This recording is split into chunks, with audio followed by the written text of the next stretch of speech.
নমস্কাৰ আপোনালোক সকলোকে আমাৰ আসাম জিকে ইনসাইটৰ অন্য এটা ক্লাছলৈ স্বাগতম জনাইছো। আজি ক্লাছত আমি আলোচনা কৰিবলৈ গৈ আছো আমাৰ আসামিজ লিটাৰেচাৰ অৰ্থাৎ অসমীয়া সাহিত্যৰ সম্পৰ্কে। আজি আমাৰ অসমীয়া সাহিত্যৰ এইটো প্ৰথমটো ক্লাছ। ইয়াৰ পাছত আমি অসমীয়া সাহিত্যৰ আপোনালোকৰ কাৰণে প্ৰায় 7-8টা ক্লাছ আগবঢ়াই দিম আৰু যাৰ কাৰণে আমি আপোনালোকৰ কাৰণে এটা প্লেলিষ্ট ক্ৰিয়েট কৰি দিম। আপোনালোকে সেই প্লেলিষ্টত গৈ পিনে আপোনালোকে অসমীয়া সাহিত্যৰ সেই প্ৰাচীন সময়ৰ পৰা আজিৰ তাৰিখলৈকে গোটেই সময়ছোৱা আপোনালোকে এই প্লেলিষ্টত আপোনালোকে চাবলৈ সক্ষম হ'ব। ঠিক আছে। এণ্ড আপোনালোকৰ যিসকল ছাত্ৰ ছাত্ৰীয়ে APSC, ADRE, Assam police, Assam forest বা টেট এক্সামৰ কাৰণে প্ৰিপাৰেশ্যন কৰি আছে তেওঁলোকে নিশ্চয় গম পায় যে এই অসমীয়া সাহিত্য পাৰ্ট 2 তেওঁলোকৰ পৰীক্ষাৰ কাৰণে কিমান বেছি গুৰুত্বপূৰ্ণ হয়। আপোনালোকে যদি লাষ্ট 5 বছৰ প্ৰশ্ন কাকতবিলাক যদি চাই তেতিয়াহ'লে তাত আপোনালোকে নিশ্চয় অসমীয়া সাহিত্যৰ পৰা আপোনালোকে মেক্সিমাম কুৱেশ্যন অহা দেখিবলৈ পাব, হয়নে? অ'কে। তেতিয়াহ'লে বেছি আৰু কথা পাতি নাথাকো, তেতিয়াহ'লে ডাইৰেক্ট ক্লাছটো আমি আগবাঢ়ো।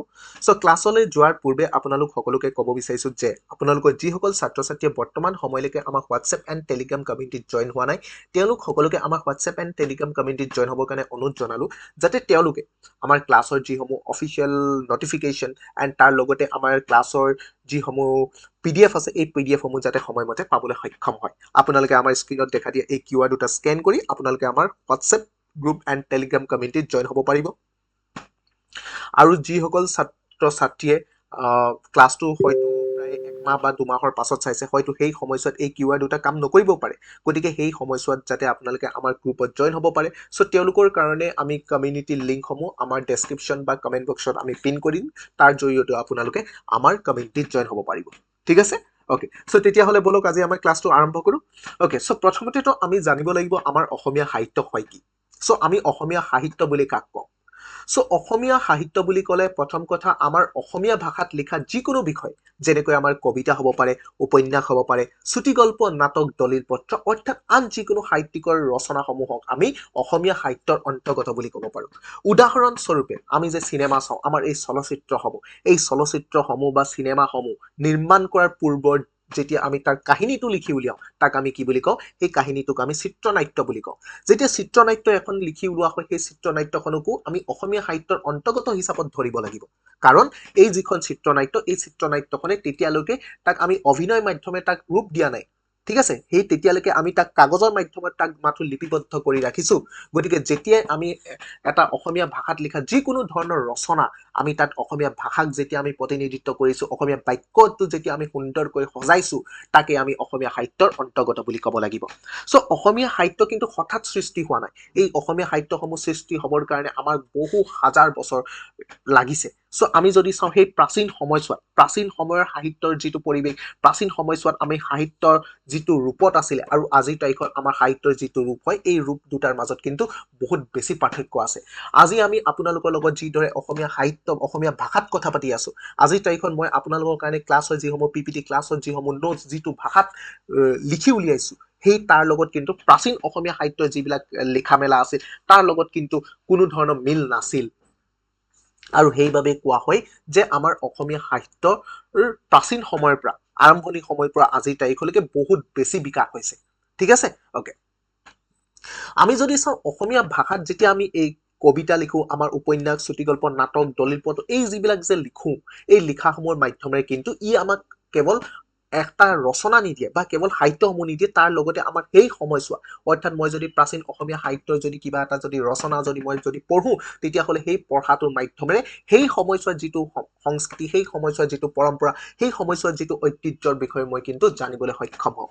অৰ্থাৎ অসমীয়া ভাষাই কি কৰে, অসমীয়া সাহিত্যই কি কৰে, ৰচনাৰ লগতে অসমীয়া সমাজৰ যিসমূহ আমাৰ সংস্কৃতি, পৰম্পৰা, ঐতিহ্যও কিন্তু অন্তৰ্ভুক্ত কৰি ৰাখে। গতিকে অসমীয়া সাহিত্য, আজি আমি অসমীয়া সাহিত্যৰ যিসমূহ ৰচনা, এই ৰচনাসমূহে কি কৰিব, নেক্সট 100 বা 200 বছৰ পাছত আজিৰ তাৰিখৰ যিটো আমাৰ সমাজৰ পটভূমি আছিলে, আজিৰ তাৰিখৰ আমাৰ যিবিলাক সংস্কৃতি পৰম্পৰা আছিলে, ই কি কৰিব, নেক্সট 200 বছৰ পাছত যিটো জেনেৰেশ্যন আহিব, যিটো প্ৰজন্ম আহিব, তেওঁলোকক আজিৰ তাৰিখৰ সংস্কৃতিসমূহ জনাত সহায় কৰিব। গতিকে অসমীয়া সাহিত্যই কি কৰিব, এটা প্ৰজন্মৰ পৰা অন্য এটা প্ৰজন্মলৈ সংস্কৃতিৰ যিটো আদান প্ৰদান, সংস্কৃতিৰ যিটো প্ৰদান কৰা, ঠিক আছে, তাৰ সেই ক্ষেত্ৰতো অসমীয়া সাহিত্যই বহুত বেছি গুৰুত্বপূৰ্ণ ভূমিকা গ্ৰহণ কৰে।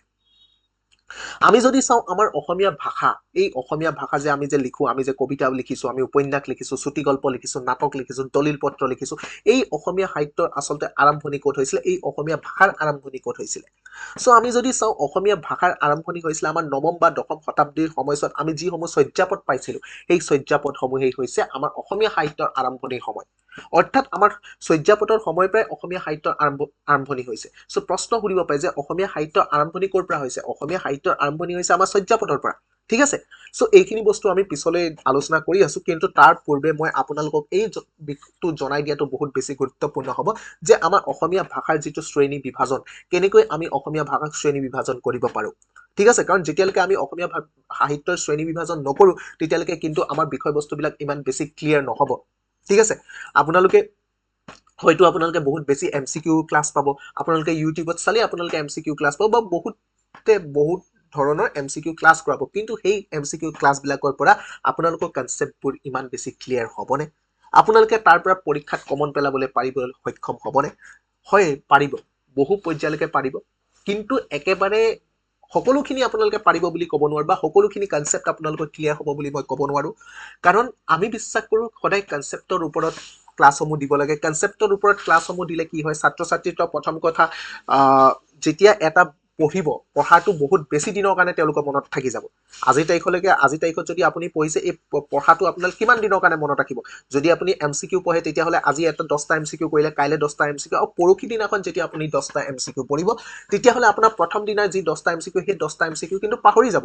কিন্তু যেতিয়া আপুনি কনচেপ্ট পঢ়িব, কনচেপ্টটো আপোনাৰ বহুত দিনৰ, আপোনালোকে যদি মাজে মাজে ভালদৰে ৰিভিজন কৰি থাকে, তেতিয়াহ'লে আপোনালোকে এই কনচেপ্টবিলাক কিন্তু একদম এক্সামলৈকে আপোনালোকৰ মনত থাকি যাব।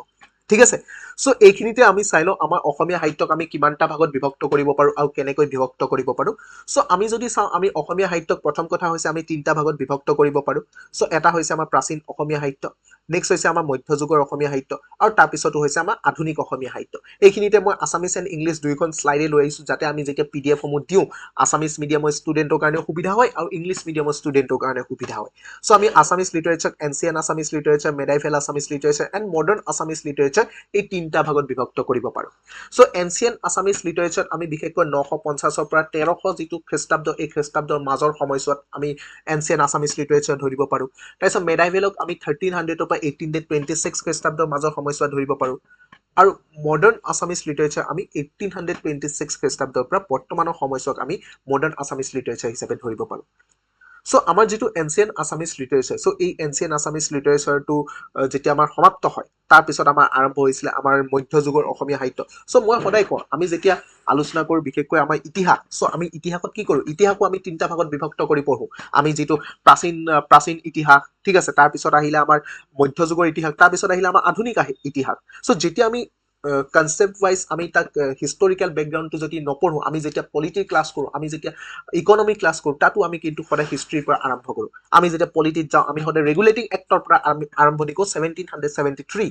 চ' এই যেতিয়া আমি হিষ্টৰীৰ পৰা যিকোনো এটা বিষয় আৰম্ভ কৰিম, তেতিয়া প্ৰথমটো কথা হৈছে আমাৰ বিষয়টো বহুত বেছি ইণ্টাৰেষ্টিং হৈ যায়। ঠিক আছে, আৰু তাৰপিছত তাক মনত ৰাখিবলৈ সুবিধা হৈ যায়। ঠিক আছে, অ'কে। চ' আমাৰ যিটো মেডাইভেল আছামিছ পিৰিয়ড আছে, মেডাইভেল আছামিছ পিৰিয়ডটো আমি যদি চাওঁ, তাক আমি পুনৰ 3টা ভাগত বিভক্ত কৰিব পাৰোঁ। এটা হৈছে আমাৰ প্ৰাক শংকৰী যুগ, নেক্সটটো হৈছে আমাৰ শংকৰী যুগ, আৰু তাৰপিছতো হৈছে উত্তৰ শংকৰী যুগ। অৰ্থাৎ এই যিটো মধ্যযুগৰ সাহিত্যটো আচলতে বিশেষকৈ শংকৰদেৱক ভিত্তি হিচাপে লৈ তাক 3টা ভাগত বিভক্ত কৰা হৈছে।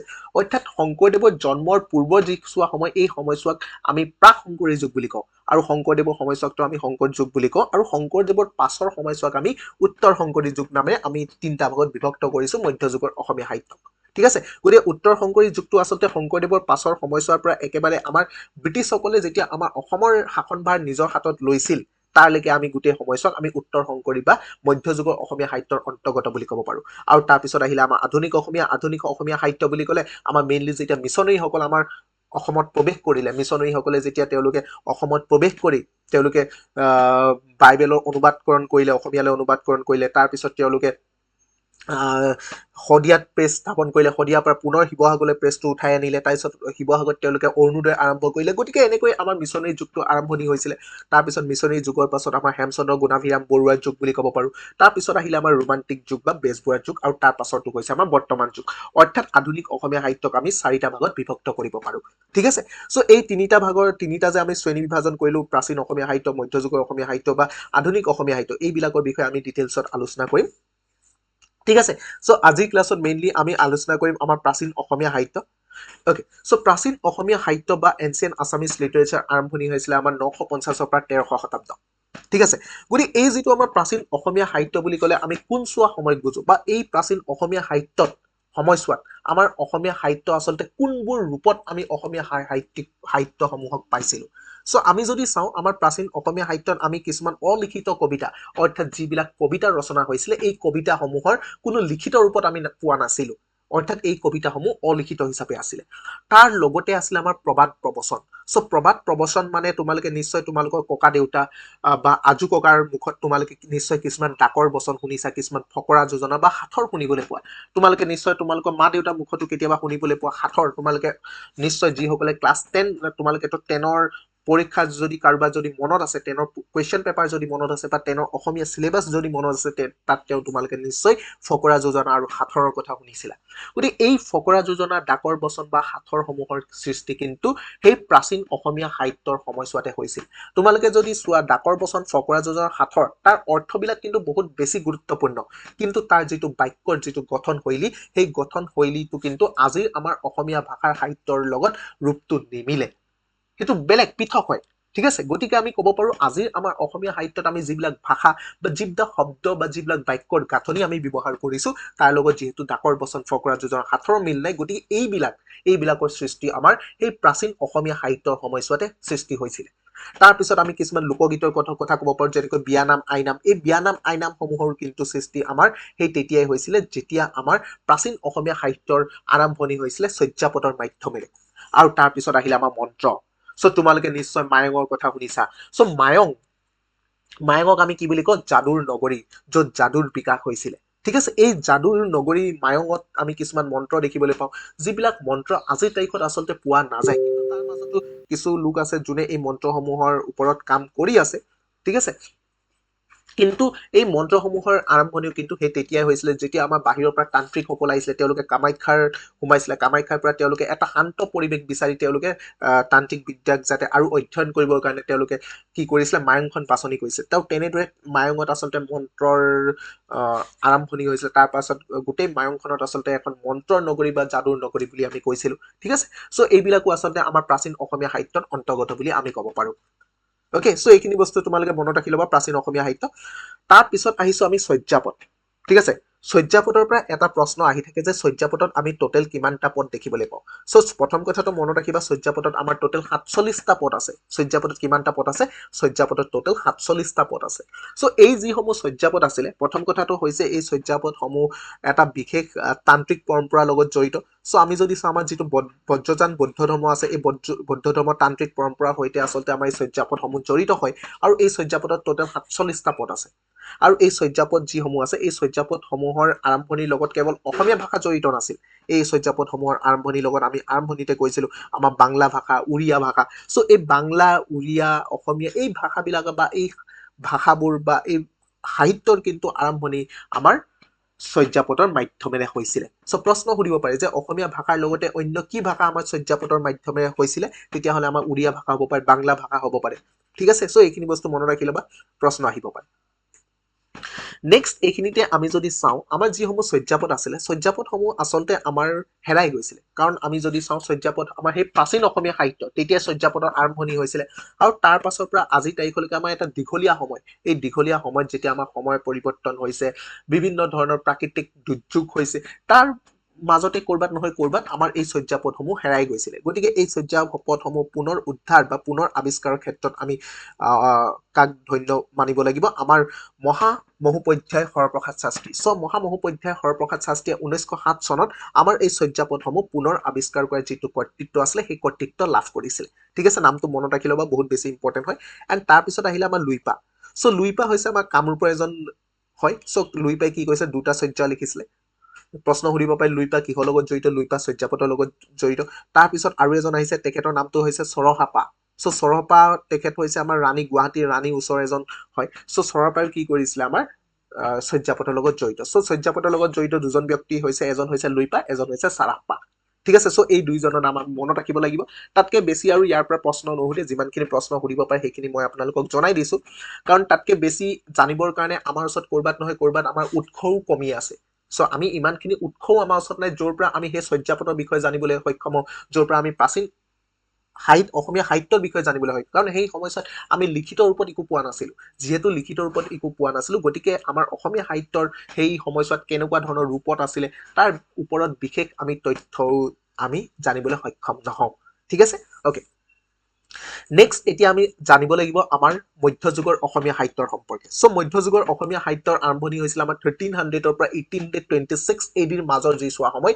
এই সময়ছোৱাকে আমি মধ্যযুগৰ অসমীয়া সাহিত্য বুলি ক'ব পাৰো সো মধ্যযুগৰ অসমীয়া সাহিত্যটো আমি পুনৰ তিনিটা ভাগত বিভক্ত কৰিছিলো এটা হৈছে আমাৰ প্ৰাক শংকৰী এটা হৈছে আমাৰ শংকৰী আৰু এটা হৈছে আমাৰ উত্তৰ শংকৰী সো আজিৰ ক্লাছত আমি আলোচনা কৰিম আমাৰ প্ৰাক শংকৰী যুগৰ যিটো সাহিত্য এই সাহিত্যৰ আচলতে 1300 পৰা 1490 খ্ৰীষ্টাব্দৰ মাজৰ যি চোৱা সময় এই সময়ছোৱাকে আমি প্ৰাক শংকৰী সাহিত্য বুলি ক'ব পাৰো আৰু এই প্ৰাক শংকৰী সাহিত্যৰ সময়ছোৱাত বিশেষকৈ থকা কেইজনমান সাহিত্যিক যেনেকৈ এজন হেম সৰস্বতী নেক্সট হৈছে আমাৰ ৰুদ্ৰ কন্দলী ঠিক আছে তাৰপিছত আহিলে আমাৰ হৰিব বিপ্ৰ তাৰপিছত আহিলে আমাৰ কবিৰত্ন সৰস্বতী এণ্ড তাৰপিছত আহিলে মাধৱ কন্দলী ঠিক আছে সো এই আটাইকেইজন কবিৰ বিষয়ে আমি য'ৰ পৰা প্ৰশ্ন আহিব পাৰে তেওঁলোকৰ সৃষ্টিসমূহৰ বিষয়ে আমি চাই লওঁ প্ৰথমতেতো আমি আহিছো হেম সৰস্বতীৰ বিষয়ে সো আমাৰ যিসকল পুৰণি সাহিত্যিক আছে আমাৰ যিসকল সাহিত্যিকৰ নাম আমি মনত ৰাখিব পাৰো ঠিক আছে তাৰ মাজৰ এজন হৈছে আমাৰ হেম সৰস্বতী সো হেম সৰস্বতী হৈছে আমাৰ অসমীয়া সাহিত্যৰ আটাইতকৈ পুৰণি চিনাক্ত সাহিত্য সকলৰ মাজৰ এজন এণ্ড তেওঁ হেম সৰস্বতীয়ে লিখা দুখন গ্ৰন্থ আমি মনত ৰাখিব লাগিব বা দুখন কাব্য আমি মনত ৰাখিব লাগিব এখন হৈছে আমাৰ প্ৰহ্লাদ চৰিত এখন হৈছে আমাৰ হৰগৌৰী সংবাদ ঠিক আছে সো প্ৰশ্ন ডাইৰেক্ট সুধিব প্ৰহ্লাদ চৰিত কোনে লিখিছিলে প্ৰশ্ন ডাইৰেক্ট সুধিব হৰগৌৰী সংবাদ কোনে লিখিছিলে হয়তো এপিএছচিত অলপ কুৱেশ্যনৰ পেটাৰ্ণটো অলপ কুৱেশ্যন বেলেগ কৰি দিব পাৰে কিন্তু ADRE TET Assam police forest তাত কিন্তু আপোনালোকক ডাইৰেক্ট কুৱেশ্যন সুধিব হৰগৌৰী সংবাদ কোনে লিখিছিলে প্ৰহ্লাদ চৰিত কোনে লিখিছিলে সো মনত ৰাখিব হেম সৰস্বতী আৰু এই হেম সৰস্বতীয়ে আচলতে এজন বিশেষ ৰজাৰ সভাকবি আছিলে বা এজন বিশেষ ৰজাৰ পৃষ্ঠপোষকতা লাভ কৰিবলৈ সক্ষম হৈছিলে গতিকে সেইটো কিন্তু এটা ইম্পৰ্টেণ্ট কুৱেশ্যন হ'ব পাৰে সো আমি যদি চাওঁ আমাৰ কমতা ৰজা দুৰ্লভ নাৰায়ণ সো কমতা ৰজা দুৰ্লভ নাৰায়ণৰ পৃষ্ঠপোষকতা লাভ কৰিবলৈ সক্ষম হৈছিলে হেম সৰস্বতী ঠিক আছে এইটো প্ৰশ্ন সুধিব পাৰে যে হেম সৰস্বতীয়ে কাৰ পৃষ্ঠপোষকতা লাভ কৰিছিলে কমতা ৰজা দুৰ্লভ নাৰায়ণ নেক্সট আমি চাই লওঁ এই কমতা ৰজা দুৰ্লভ নাৰায়ণৰ পৃষ্ঠপোষকতা লাভ কৰিলে হেম সৰস্বতী সো এই কমতা ৰজা দুৰ্লভ নাৰায়ণৰ পৃষ্ঠপোষকতা লাভ কৰা অন্য এজন ৰজা আছে তেখেতৰ নামটো হৈছে হৰিহৰ বিপ্ৰ তেখেতৰ নামটো কি হৰিহৰ বিপ্ৰ সো এই হৰিহৰ বিপ্ৰৰ কিন্তু তিনিখন ৰচনা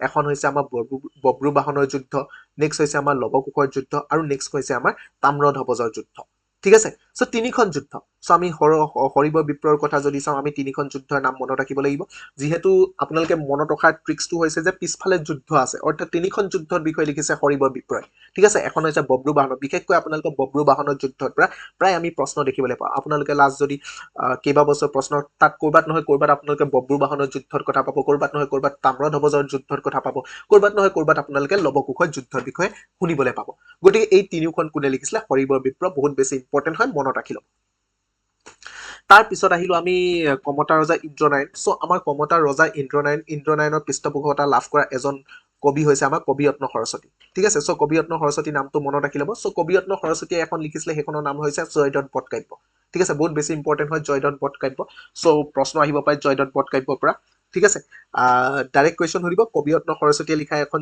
ৰচনা জয়দত্ত বটকাব্য তেখেতে কাৰ পৃষ্ঠপোষকতা লাভ কৰিছিলে ইন্দ্ৰনাৰায়ণৰ তাৰপিছত আহিলে আমাৰ ৰুদ্ৰকন্দলী ঠিক আছে সো ৰুদ্ৰকন্দলীয়ে কাৰ পৃষ্ঠপোষকতা লাভ কৰিছিলে আমাৰ ৰজা তাম্ৰধ্বজ সো তাম্ৰধ্বজৰ পৃষ্ঠপোষকতা লাভ কৰিছিলে সো এই ৰুদ্ৰকন্দলী ৰচনাখন হৈছে আমাৰ সত্যকী প্ৰৱেশ ঠিক আছে সত্যকী প্ৰৱেশ বহুত বেছি ইম্পৰ্টেণ্ট হয় সো ৰুদ্ৰকন্দলীয়ে লিখি উলিয়াইছিলে এইখিনিতে আপোনালোকক ক'ব বিচাৰিছো যে আপোনালোকৰ এডিআৰিৰ কাৰণেতো ডাইৰেক্ট কুৱেশ্যন সুধিব বাকী এপিএছচি প্ৰিলিমছত আপোনালোকৰ কেনেকুৱা প্ৰশ্ন সুধিব পাৰে সো আমি যদি চাওঁ এপিএছচি প্ৰিলিমছত যেনেকৈ আপোনালোকক সুধিব পাৰে যে আপোনালোকৰ এটা চাইডত আপোনালোকৰ কিছুমান সাহিত্যৰ বিষয় দি দিব যেনেকৈ এটা চাইডত দি দিব প্ৰহ্লাদ চৰিত হৰগৌৰী সংবাদ বব্ৰুবাহনৰ যুদ্ধ সত্যকী প্ৰৱেশ জয়দত্ত বটকাব্য এটা চাইডত এই সাহিত্যসমূহৰ বিষয় দিব আৰু এটা চাইডত তেওঁলোকৰ লেখকসমূহৰ নাম দি দিব তাৰপিছত আপোনালোকক ক'ব যে কোনখন সাহিত্য কোনজন লেখকে লিখি উলিয়াইছিলে ঠিক আছে সো তেনেকুৱা ধৰণৰ কুৱেশ্যনছ বিলাক আমি এপিএছচি প্ৰিলিমছত দেখিবলৈ পাওঁ হয়নে অ'কে চ' তাৰ কাৰণে আমি প্ৰত্যেকটো কথা জনাটো দৰকাৰ যাৰ কাৰণে আমি এমচিকিউত আচলতে সকলোবিলাক কমন পেলোৱাটো সম্ভৱ নহয় সেইবাবে আমি কনচেপ্ট গোটেই একদম আৰম্ভণি সময়ৰ পৰা একদম আজিৰ তাৰিখলৈকে আমি গোটেইখিনি লৈ আহিম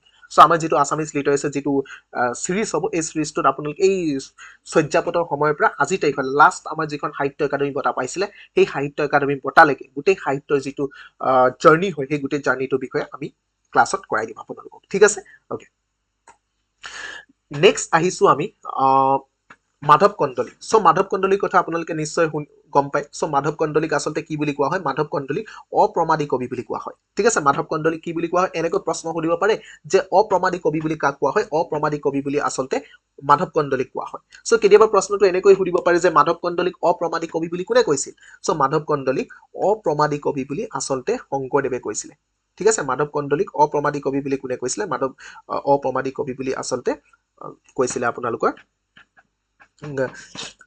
শংকৰদেৱে ঠিক আছে শংকৰদেৱে মাধৱ কন্দলী অপ্ৰমাদী কবি কৈছিলে চ' মাধৱদেৱে আচলতে কোনজন ৰজা পৃষ্ঠপোষকতা লাভ কৰিছিল মাধৱ কন্দলী আচলতে আমাৰ কছাৰী বা বৰাহী ৰজা মহামাণিক্য ঠিক আছে নামটো মনত ৰাখি ল'ব কছাৰী বা বৰাহী ৰজা মহামাণিক্যৰ পৃষ্ঠপোষকতা লাভ কৰিছিল অ'কে চ' এই যে কছাৰী বা বৰাহী ৰজা মহামাণিক্যৰ পৃষ্ঠপোষকতা লাভ কৰা মাধৱ কন্দলী আচলতে তেওঁৰ ৰচনাসমূহৰ বিষয়ে জানিব লাগিব যেনেকৈ এখনটো হৈছে আমাৰ দেৱজিৎখন কোনে ৰচনা কৰিছিল দেৱজিৎখন মাধৱ কন্দলীয়ে ৰচনা কৰিছিল তাৰপিছত আমাৰ যিখন ৰামায়ণ আছে এই ৰামায়ণখনৰ অসমীয়ালৈ অনুবাদটো আচলতে মাধৱ কন্দলীয়ে কৰিছিলে আচলতে যিখন ৰামায়ণক আমি সপ্তকাণ্ড ৰামায়ণ বুলি কওঁ কিন্তু প্ৰকৃতাৰ্থত সপ্তকাণ্ড ৰামায়ণৰ গোটেই 7টা কাণ্ড কিন্তু অসমীয়ালৈ ৰূপান্তৰ মাধৱ কন্দলীয়ে কৰা নাছিলে মাধৱ কন্দলীয়ে সপ্তকাণ্ড ৰামায়ণৰ কেৱল 5টা কাণ্ডহে অসমীয়ালৈ ৰূপান্তৰ কৰিছিলে তাৰে 2টা কাণ্ড এটা কাণ্ড আচলতে শংকৰদেৱে অসমীয়ালৈ ৰূপান্তৰ কৰিছিলে আৰু এটা কাণ্ড আচলতে মাধৱদেৱে অসমীয়ালৈ ৰূপান্তৰ কৰিছিলে তাৰ ভিতৰত কেৱল 5টা কাণ্ড আচলতে মাধৱ কন্দলীয়ে ৰচনা কৰিলে বাকী 2টা শংকৰদেৱ আৰু মাধৱদেৱে ৰূপান্তৰ কৰিছিলে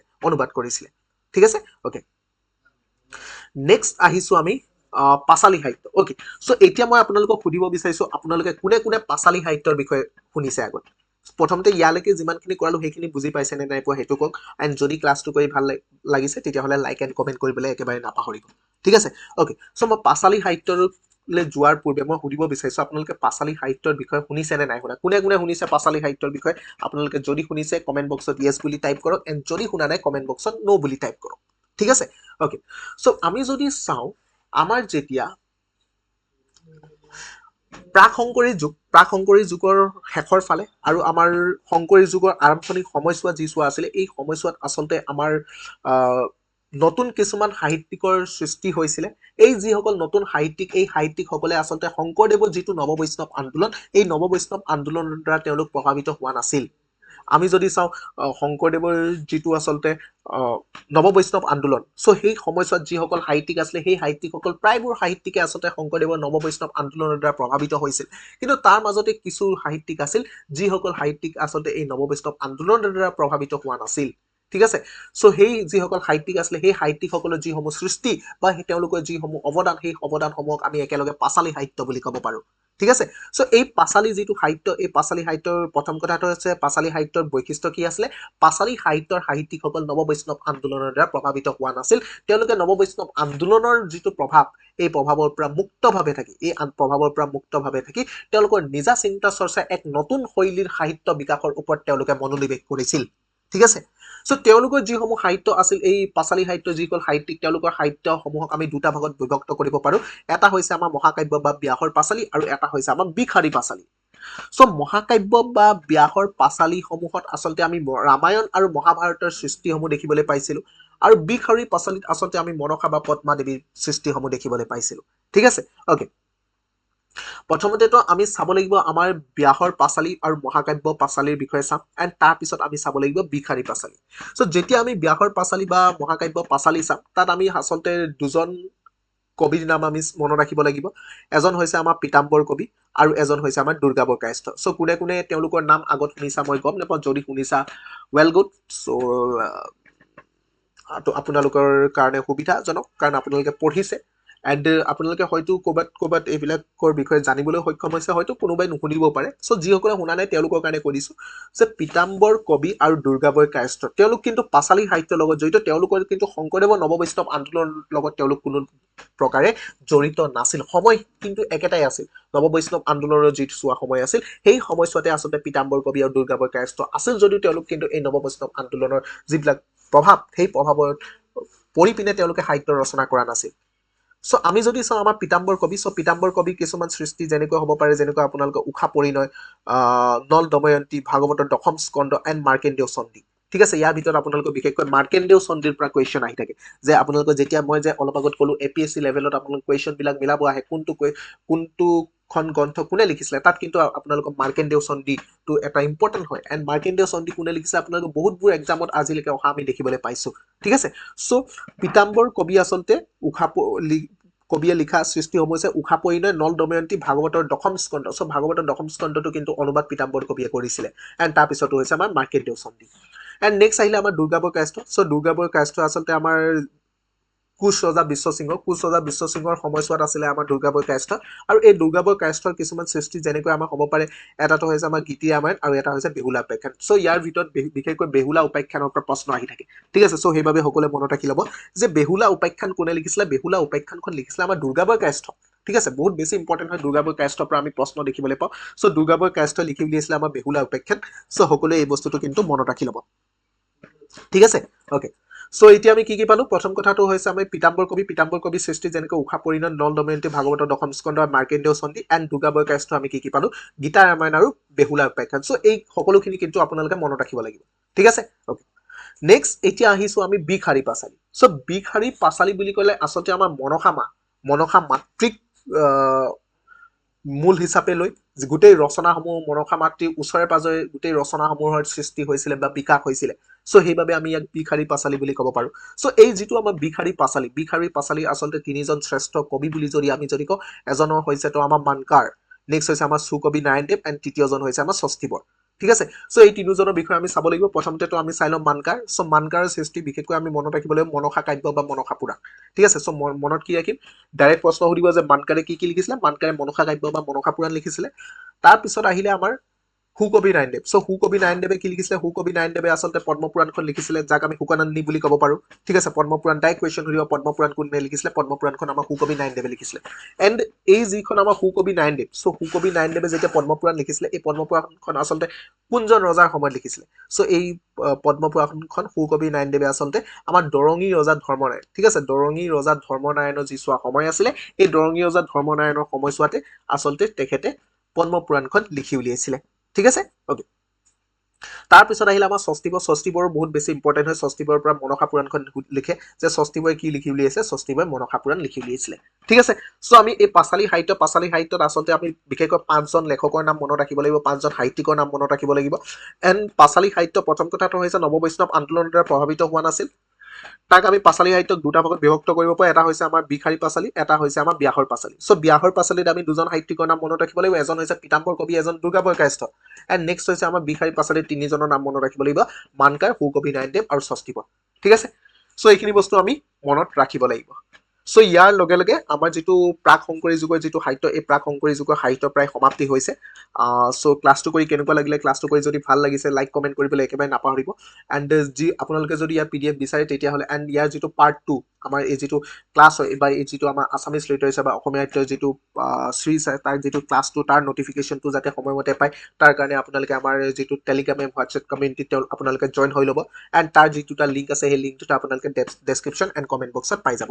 ঠিক আছে, অ'কে। চ' নেক্সট ক্লাছত আমি আলোচনা কৰিম বিশেষকৈ আমি শংকৰী যুগৰ যিসমূহ সাহিত্য আছিলে, শংকৰী যুগৰ সাহিত্য বুলি ক'লে আমি 1490 পৰা আমাৰ 1568 মাজৰ যি চোৱা সময়, এই সময়ছোৱাকে আমি শংকৰী যুগৰ সাহিত্য বুলি ক'ব পাৰোঁ। চ' শংকৰী যুগৰ সাহিত্যত বিশেষকৈ আমি কাৰ নাম পঢ়িব লাগিব? আমি মহাপুৰুষ শ্ৰীমন্ত শংকৰদেৱৰ বিষয়ে জানিব লাগিব, মাধৱদেৱৰ বিষয়ে জানিব লাগিব, অনন্ত কণ্ডলীৰ বিষয়ে জানিব লাগিব, ৰাম সৰস্বতী, ৰত্নাকৰ কণ্ডলী আৰু শ্ৰীধৰ কণ্ডলী। চ' এই সকলোখিনি আমি শংকৰী যুগৰ সাহিত্যৰ বিষয়ে জানিব লাগিব। তাৰপিছত আমাৰ আহিলে আকৌ উত্তৰ শংকৰী যুগৰ সাহিত্য আহিলে, উত্তৰ শংকৰী যুগৰ সাহিত্যৰ পিছত আকৌ আধুনিক যুগৰ সাহিত্যটো বহুত বেছি দীঘলীয়া হয়। ঠিক আছে, অ'কে। সো তেতিয়াহ'লে আজি ক্লাছটো আমি ইমানতে সমাপ্ত কৰিছোঁ নেক্সট এটা ক্লাছত পুনৰ লগ পাম এণ্ড ক্লাছটো কৰি যদি ভাল লাগিছে লাইক কমেণ্ট এণ্ড শ্বেয়াৰ কৰিবলৈ একেবাৰে নাপাহৰিব এণ্ড নেক্সট ক্লাছত আমি আছামিজ লিটাৰেচাৰ অৰ্থাৎ অসমীয়া সাহিত্যৰ ওপৰত আমি এটা ক্লাছ লৈ আহিম এণ্ড সেই ক্লাছটো আপোনালোকে অসমীয়া সাহিত্যৰ ওৱান শ্বট বুলি ক'ব পাৰোঁ চৰি অসমীয়া চলচ্চিত্ৰৰ ওৱান শ্বট বুলি ক'ব পাৰোঁ নেক্সট অসমীয়া চিনেমা বা অসমীয়া চলচ্চিত্ৰৰ ক্লাছ লৈ আহিম কাইলৈ তাৰপিছত আকৌ আছামিজ লিটাৰেচাৰ যিটো পাৰ্ট 2 আছে পাৰ্ট 2টো পুনৰ লৈ আহিম চ' এই যিটো অসমীয়া চলচ্চিত্ৰৰ যিটো ক্লাছ কাইলৈ আহিব গৈ আছে সেইটো আপোনালোকে ওৱান শ্বট বুলি ধৰিব পাৰে ওৱান শ্বট বুলি এইটো কাৰণে কৈছোঁ আপোনালোকে যদি সেই জয়মতী ৰিলিজ হোৱাৰ সময়ছোৱাৰ পৰা আজিৰ তাৰিখলৈ গোটেই অসমীয়া চলচ্চিত্ৰৰ যিটো সৃষ্টি বা গোটেই চলচ্চিত্ৰৰ পৰা য'ৰ পৰা কুৱেশ্যনছ আহিব পাৰে সম্ভাৱনা আছে তাৰ বিষয়ে আমি ডিটেইলছত ডিছকাছ কৰিছোঁ সেই ক্লাছত গতিকে আশা কৰিছোঁ নেক্সট ক্লাছটো আপোনালোকে চাই ভাল পাব এণ্ড আজি ক্লাছটো চাই ভাল পাব এণ্ড ক্লাছটো কৰি যদি ভাল লাগিছে তেতিয়াহ'লে আপোনালোকে আমাক কমেণ্টত জনাই দিব লাইক কমেণ্ট এটা কৰিবলৈ একেবাৰে নাপাহৰিব ঠিক আছে চ' আজিলৈ ক্লাছটো ইমানতে সমাপ্ত কৰিছোঁ